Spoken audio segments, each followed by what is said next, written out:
Hey YouTubers, like all of you, I'm on a quest for the perfect uncoupler, manual uncoupler, and a lot of us use these bamboo skewers. I guess they're called mini skewers, and they're okay, but there's a fiddle factor that sometimes it works, sometimes it doesn't. There it worked great, but if you get into mismatched couplers, like here's this is a on the box car, it's a scale coupler, and it worked that time, and on this one it's a regular Katie. I think when you're doing this, if you're going to make your own, just make it so that it works best with the type of couplers you're going to use most often. So I'm going to most often use just standard Katie number 5s. This is one of those plastic couplers that comes with a car versus a Katie. These are a little more difficult to get apart, but it works sometimes. Try the other end. Oh, that would work well. And then one of the more difficult ones are these shelf couplers. They're Katie, but they on the tank cars they have the shelf on them. I guess like the prototypes for tank cars. They tend to be a bear to get apart. I mean, it works. Of course, when I'm on camera, it works, but when I'm operating, you got to do more like this, which is happening now. It's sort of hit or miss, and you don't want to have to do that every time. So what I've done is I've looked online to see what's out there. Katie's got one that's a plastic thing. It doesn't look too robust. There's a I do have the Rick's product magnetic uncoupler that you hold in your hand, which seems to work okay. Let me grab that.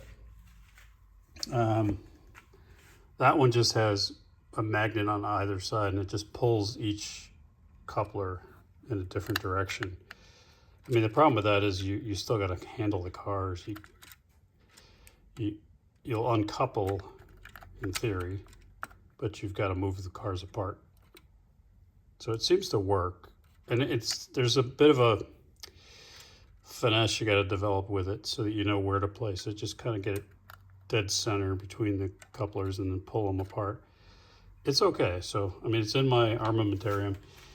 The other one is this number 5 knitting needle. So I sharpened the tip a bit so it fits better between the couplers. And then on the other side, I did more of a spade type shape with a file and sandpaper, fine sandpaper, so that it's smooth, it doesn't get hung up. And that actually works pretty well. There's more of a twisting motion because that flat spade end turns the couplers apart. It works well on most coupler types. Let me just go back to this shelf coupler.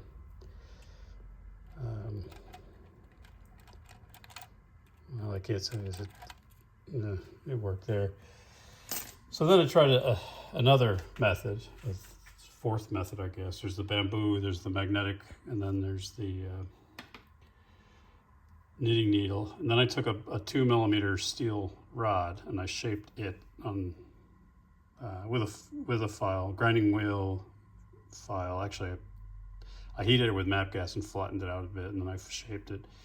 And the shape is really trial and error, unless you're an engineer and you want to kind of figure out the dimensions of the coupler. But the idea is to give it a bit of a flat on the end, but still a point, so it gets in between the couplers. And this one seems to work well also, like the aluminum, maybe a little better. You can see how quick it uncoupled those.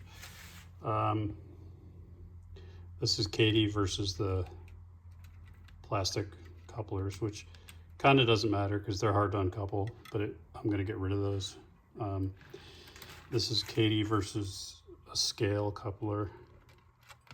A little tougher because that scale coupler is very small. So I don't, I just happen to have, there it comes apart, have it on that car, but I'm going to take them off. I mean, they look nice, but to me, it's about function when I'm operating. So Katie against Katie, these tend to work, this thing tends to work really well. So I think that idea of a kind of a spade shape, and I got that from one of my subscribers, Denny. I'll put his name in the comments below, because he suggested you take a skewer and you just flatten it with pliers, which kind of worked.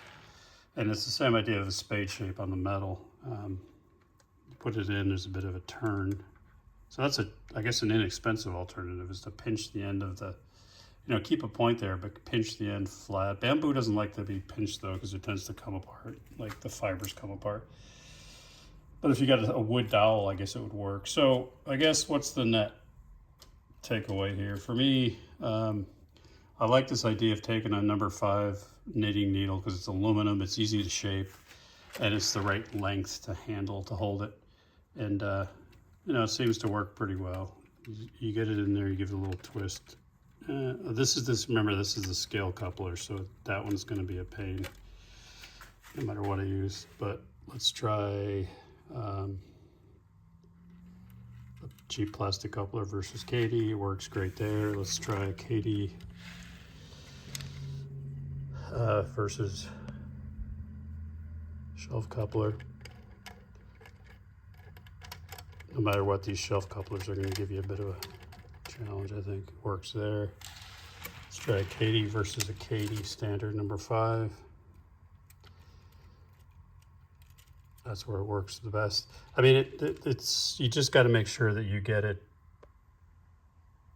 in between the 2 couplers. So right there. Placement is key, because once you get it in there, in that space, you give it a bit of a turn and it opens up. And a lot of times when we're operating, or if other people are operating on, we'll take a band. If you watch people, they'll just take a bamboo and they'll just kind of jam it in there and wheel it around. Eventually it's going to pop loose, but it's not good for your equipment, and the cars end up moving all over the place. So if you want to get aggressive with a bamboo skewer and just cram it in there, it's gonna eventually uncouple. But I'm trying to get something that has a little more finesse where I can place it in there, carefully turn it, and we get an uncouple. So that's my advice. Go with either 2 mil rod that you can shape the end steel, or just get these number 5 knitting needles. You get them at a charity shop I got these for $3 for like 4 of them. And I still have one end that's just the regular point in case I'm dealing with something unusual like these scale couplers. So here we got, and this one again, I'm sold on the Rick's Products uncoupler. It works, there's no doubt. You just have to get it right between the 2 couplers and then move the cars apart with your finger.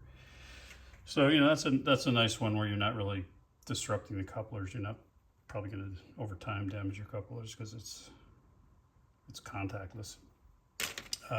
So we have that one. We've got the good old bamboo stake. We've got the knitting needle, and then 2 mil rod, which you can buy a bundle of these things from K&S for not that much. Just make sure you blunt the tip a little, because you will bleed if you don't. All right, well, I hope that's helpful tips for manual uncoupling. Cheers.